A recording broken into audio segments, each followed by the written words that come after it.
butuh rotasi untuk Skriniar sama Bastoni banget sih, dan Rudiger menurut gue bagus. Kalau menurut teman-teman siapa? Jerewetan ceking kita, nyerewetin apa aja. Teman-teman, kalian sedang menyaksikan Cerewetin Inter. Apa kabar teman-teman semua, sehat? Ketemu lagi akhirnya, gue udah 2 hari terakhir gak bikin konten Cerewetin Inter, Cerewetin Serie A nih. Tapi hari ini gue pingin ngobrol tentang Chelsea teman-teman. Pemain-pemain mana sih? Kita yuk berandai-andai, pemain Chelsea mana yang kira-kira bisa kita ambil nih. Berhubung Chelsea mau dijual, mendapatkan sanksi ekonomi ya. Gue sejujurnya gak setuju sih kalau Abramovich diberikan sanksi ya. Karena kita harusnya menyingkirkan jauh politik di sepak bola. Gue nggak tahu sih kebijakannya gimana. Masalahnya nih, kalau Inter suatu hari nanti dibeli oleh pebisnis Amerika lah. Amerika kan juga sering invasi-invasi ya, serangan ke Timur Tengah, tahu-taunya kayak ke Afghanistan apa segala macam. Terus kalau kita kena sanksi gimana? Ini kan Zhang juga ada kemungkinan dibeli pebisnis Amerika. Terus kalau dibeli pebisnis Saudi atau negara lain lah yang tiba-tiba melakukan invasi, kita juga kenal loh, ini Cina juga bisa-bisa misalkan taunya embargo ekonomi kemana-mana, terus kita kena sanksi, yo gawat juga nih. Makanya semoga ini segera teratasi. Tetapi kalaupun akhirnya Abramovich sih sekarang udah pasti ngejual. Nah gue nggak tahu nih pembelinya apakah sama tajirnya atau justru lebih tajir, atau bisa juga nggak setajir Abramovich ya. Mereka harus ngebayar banyak banget gaji kan. Dan Lukaku juga ternyata belum lunas teman-teman. Kalau Hakimi langsung dibeli Paris Saint-Germain lunas, kalau Lukaku enggak. Gue nggak tahu nih mekanismenya gimana. Tetapi sebelum lanjut ngomongin Chelsea ini dulu teman-teman, ada data menarik bahwa ternyata di 5 liga besar Eropa, Handanovic ada di peringkat 4 sebagai kiper yang paling sering clean sheet, nggak kebobolan. Paling pertamanya Ederson, City 15 kali. Kemudian ada Alex Remiro ini orang mana teman-teman? Klub mana ya? Terus Alisson Liverpool 14, cuma beda 1 sama Ederson. Kemudian Handanovic 12. Di bawahnya ada Buono, gue juga gak tahu mana. Tapi Handanovic banyak juga teman-teman, 12, gila lu. Tapi kalau dibandingkan di Liga Champion nih, kalau ini khusus Liga Champion, kalau yang tadi Liga Champion gak ya? Yang tadi enggak, most clean sheet in Europe. Tapi ini enggak, ini di Liga. Nah kalau ini di Liga Champion teman-teman, persentase kiper 5 liga besar yang punya kemampuan menahan bola, membuat gawangnya nggak kebobolan. Persentase dia menyelamatkan gawang, Handanovic paling bawah, minus 71%.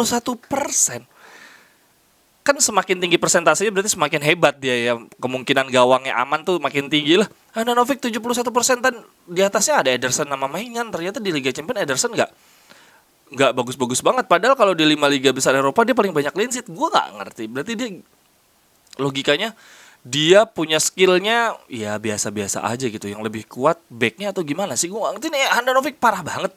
Minusnya 71%, setengahnya lebih dari Ederson yang ada di nomor jelek di atasnya persis. Ada Mainan, ada De Gea juga. Nah yang paling atas Courtois. Tapi emang benar sih, kita waktu lawan Liverpool gila-gilaan kan. Courtois nggak sulit banget dibobolnya. Ada Chesney, ada Donnarumma. Jadi kalau yang kemarin sih gue nggak setuju juga Donnarumma dipersalahkan. Tetapi lucunya lagi Donnarumma sama Navas, kiper Paris Saint-Germain, dua-duanya punya persentase yang bagus. Ini Handanovic persentase menyelamatkan gawangnya parah, tapi gawangnya sering clean sheet kan, aneh ya. Apa gara-gara si Skriniar ya? Tapi emang Skriniar waktu lawan Madrid gila-gilaan sih, dia bagus banget. Gua kagum sama Skriniar. Kemudian Brozovic, dia bahkan man of the match waktu kita lawan Madrid. Dia lawan Modric, Kroos, Casemiro. Kata pemain kita gila-gilaan. Belum lagi Lautaro, dia nyetak gol di kandang lawan ketika away lawan Liverpool kemarin. Kemudian lawan Real Madrid dia juga nyetak gol. Barcelona musim sebelumnya ada Dortmund. Jadi sebetulnya kita punya 3 pemain utama juga nih yang pondasi kita nih. Si Skriniar, kemudian Brozovic, kemudian Lautaro. Ya Lautaro semoga bisa lebih konsisten sih. Kemudian yang menariknya lagi Bastoni juga. Kemarin ada data dari Squawka bahwa Bastoni memenangi perebutan bola di daerah lawan itu 9 kali. 9 kali lebih banyak dibandingkan center back Serie A lain di musim ini. Gila nggak lu? Memenangkan perebutan bola di daerah lawan. Dan bahkan dia mencetak 3 assist. Dan yang lebih kerennya lagi, tato di betisnya si Bastoni ternyata tato Inter. Dia cinta banget sama Inter. Gokil. Suka banget. Balik lagi ke Handanovic, dia mau perpanjang kontrak. Semoga ya nggak apa-apa sih buat ngajarin Onana juga ya. Walaupun gue yakin sih dia pasti ngajarinnya ya pakai caranya dia ya, jadi diem di tengah terus pakai sinar laser nih, dia mesti kayak gini nih ngajarin Onana untuk nepis bola. Apalagi ya yang menarik, Handanovic adalah kiper yang itu tadi 12 kali clean sheet di Serie A, cuman yang di bawahnya dia tuh ada Rui Patricio. Ya Rui Patricio-nya Roma. Jadi sebetulnya mungkin memang si Mourinho ngasih peningkatan kualitas juga ya ke pemain-pemain Roma nih, cuma memang di posisi klasmen nggak begitu jauh tingginya. Peningkatannya nggak terlalu jauh, dia masih nggak bisa masuk Liga Champions, jauh banget. Kasian banget sih Mourinho sebetulnya. Kalau dia nanganin PSG mungkin ceritanya lain. Lalu isu yang transfer lainnya adalah Bremer. Ya itu lagi sih seputar Bremer, Scamacca, Fratesi. Kalau Bremer bagus, tapi kalau kita ganti De Vrij dengan Bremer, tapi ujung-ujungnya center back cadangan kita Danilo, Ranocchia, Di Marco nggak ada peningkatan, ya percuma. Menurut gue lebih bagus kita backnya cadangan backnya nggak sih yang harus ada peningkatan. Gue berharap Ranocchia sama Danilo ya bagus, Ranocchia juga udah ngasih pengabdian yang bagus, tapi gue berharap musim depan kita ada peningkatan di sisi cadangannya sih biar bisa rotasi, kasihan juga. Tapi Skriniar sama Bastoni udah kokoh. Maksudnya De Vrij diganti Bremer nggak masalah. Semoga kalau itu ada uang lebihannya buat meningkatkan kualitas cadangan kita. Lalu di sisi penyerang teman-teman, Andrea Pinamonti kemungkinan besar udah juga dijual, dia 20 juta harganya. Kemudian ada Sensi juga sudah kemungkinan besar dijual. Vecino udah pasti, Vidal sama Alexis juga. Nah, untuk lini tengah nih, gimana nih? Kita mau ngambil, soalnya ini ada berita dari Tutto Sport ya, sebentar, Tutto Sport kalau nggak salah. Hari ini La Gazzetta sama Tutto Sport itu lagi ngebahas tentang pemain-pemain yang kemungkinan dibeli di musim depan. Mereka juga kehabisan berita. Juve kemungkinan ngambil Raspadori dari untuk gantiin Dybala. Kemudian Milan ngambil Berardi untuk sisi kanannya. Nah, terus kalau Inter ngambil Scamacca sama Fratesi, Sassuolo dipretelin abis-abisan. Emang mereka mau 4 pemain utamanya langsung pergi, trio nih penyerangnya. Berardi ke Milan, Scamacca ke Inter, terus Raspadori ke Juve, Fratesi ke Inter. Mereka kehabisan 4 pemain loh. Apa Sassuolo sekalap itu mereka ngejual pemain bintangnya? Gue rasa enggak nih. Agak mencurigakan. Kemudian apalagi ya yang isu-isu sebentar. Oh iya, Barella Barella adalah pemain tengah di di Eropa yang paling banyak memberikan assist, 9 assist, ada Paul Pogba 8 assist, kemudian Milankovic-Savic 8 assist. Jadi memang ya Barella tetap kita butuhin. Nah, kembali lagi nih. Setelah Brozovic bagus, kemudian Barella juga asisnya nih sekarang tetap yang tertinggi di Eropa. Hakan Çalhanoğlu justru pemain yang paling kreatif di lini tengah kita saat ini. Nanti dengan dijualnya Chelsea, siapa pemain yang akan dibeli? Kalau gue pemain tengah sih sebetulnya. Berharap 3 pemain ini ada rotasinya. Dari kabar N'Golo Kante yang kontraknya tinggal 18 bulan atau 16 bulan kemungkinan besar dijual. Tapi gue rasa kalau kita udah dapet Fratesi nggak mungkin N'Golo Kante sih. Kalau menurut teman-teman siapa yang paling dekat nih sekarang yang ingin gue bicara saat ini? Lukaku kembali menghangat. Kalau kemarin sih gue merasa cuma isapan jempol aja nih. Tetapi kalau sekarang gue rasa ini udah lebih masuk akal nih Lukaku ke Inter. Karena situasi di Chelsea memungkinkan dia banget untuk dijual. Tapi ada 3, kalau menurut ini nih Gazzetta ada 3 kemungkinan. Ada 3 kemungkinan bila Lukaku ke Inter. Pertama, memang dia di Chelsea ini dijual terus yang pemiliknya nggak sekaya Abramovich. Kedua, Chelsea menerima untuk dipinjem, ya sudahlah pinjem gajinya patungan. Atau memang Lukaku ya udah resmi pindah ke Inter dengan penurunan gaji. Tetapi kabarnya dari Gazzetta Lukaku memang udah mau nurunin gaji. Gimana teman-teman? Lebih milih Dybala apa Lukaku? Lalu kalau Lukaku datang, Scamacca otomatis nggak datang. Scamacca masih muda loh. Kita punya 4 penyerang. Dzeko, Lautaro, Alexis Sanchez, Korea. Sanchez udah pasti keluar. Dzeko udah nggak mungkin jadi pemain inti lagi musim depan. Cuma gue nggak tahu, kayak dia cadangan. Caicedo nggak usah dianggap. Kalau Lukaku masuk duet musim depan, berarti Lukaku, Lautaro, cadangannya Dzeko sama Korea. Korea oke lah, tapi gue berharap sebetulnya second striker yang lincah gitu loh, kayak Alexis Sanchez, kayak Dybala gitu, yang bisa dribble bola, bisa nusuk. Tapi kan Korea gampang cedera. Gimana kalau teman-teman? Tapi Korea Lukaku ya juga bagus juga sih. Teman-teman setuju nggak kalau penyerang musim depan Lukaku duet sama Lautaro, cadangannya Korea sama Dzeko? Atau milih Dybala? Dybala juga masih ada kemungkinan ke Inter. Tapi ya udah, kalau Lukaku habis duit kita nih. Kita nggak bisa beli Scamacca. Lalu lini tengah gimana? Kalau gue berharap pemain Chelsea yang bisa ke Inter, Kovacic. Kovacic ini kan bisa ganti posisinya si siapa? Bisa ngisi posisinya Hakan Çalhanoğlu. Walaupun nggak semenyerang Hakan ya. Hakan kan nyerang banget, dan sekarang musim ini dia udah kemampuan defensive contributionnya juga udah lebih bagus. Kovacic menyerangnya nggak sebagus Hakan, tapi dia kan lebih seimbang. Dia central midfielder banget.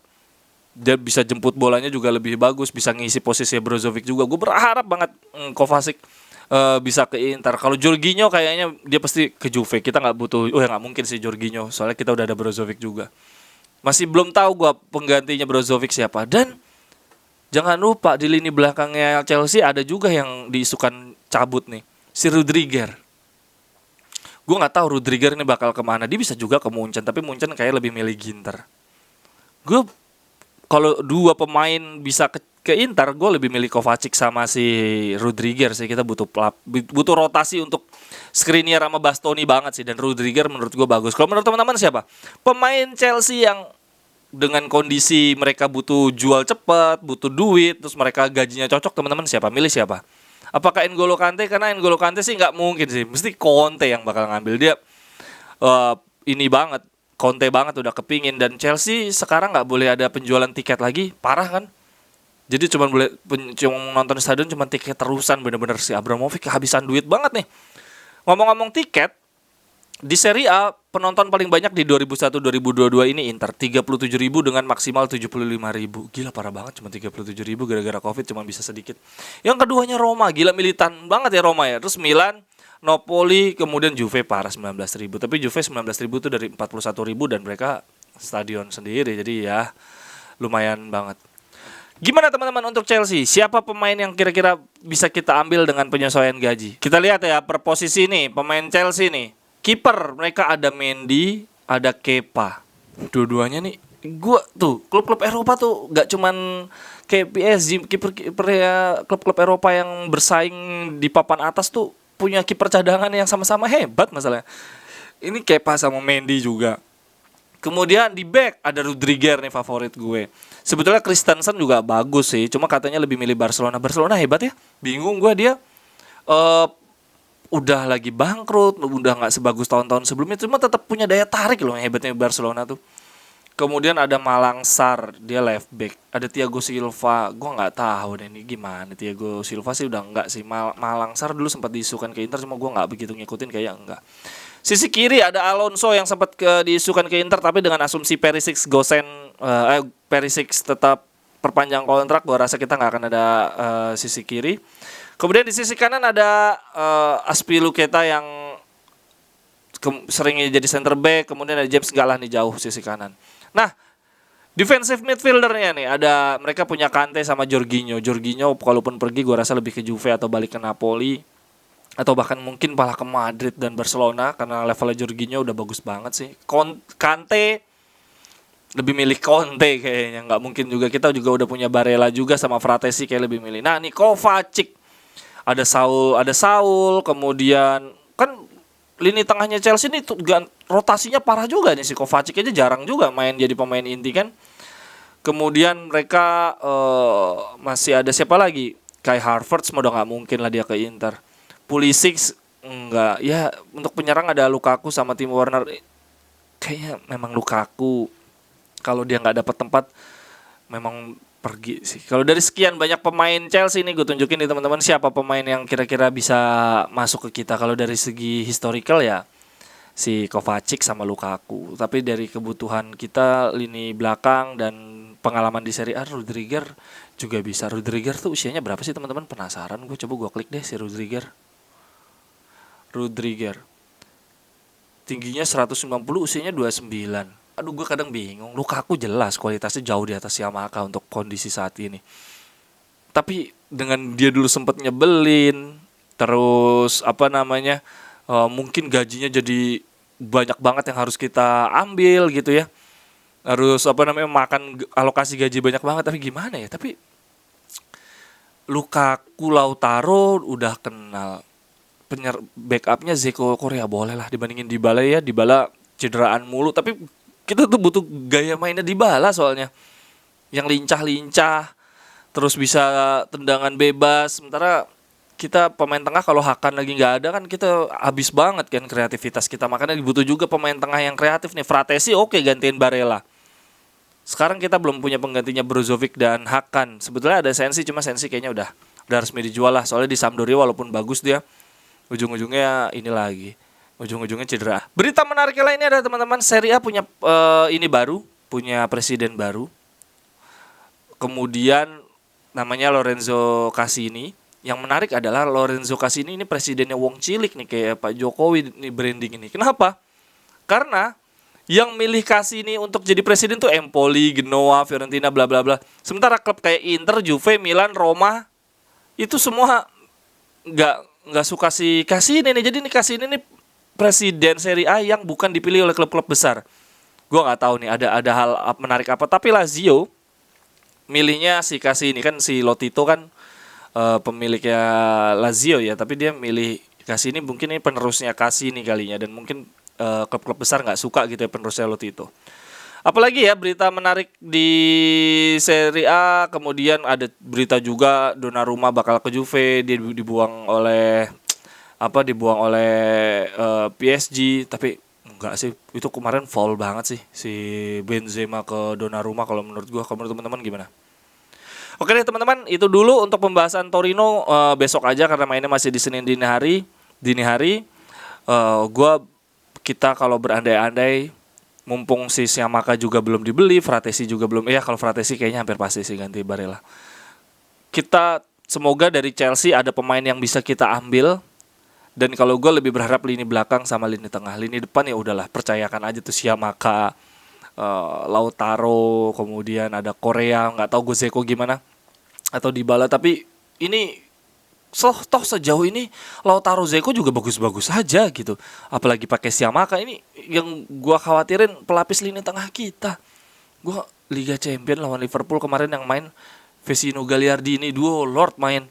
Kan gila. Di lini belakang juga ada Ranocchia, Danilo ya bagus kemarin lawan Mane, dia solid banget. Tapi ya kan musim depan kita juga butuh peningkatan lini belakang. Semoga Rudiger juga jadi masuk radarnya Inter. Oke deh teman-teman, silakan komentarnya. Terima kasih banyak untuk yang juga bergabung di grup. Mohon maaf gue lagi belum banyak nimbrung-nimbrung pembicaraan di grup karena memang lagi ada kesibukan 2 hari ini. Sampai ketemu di cerewetan berikutnya. Bye bye, thank you.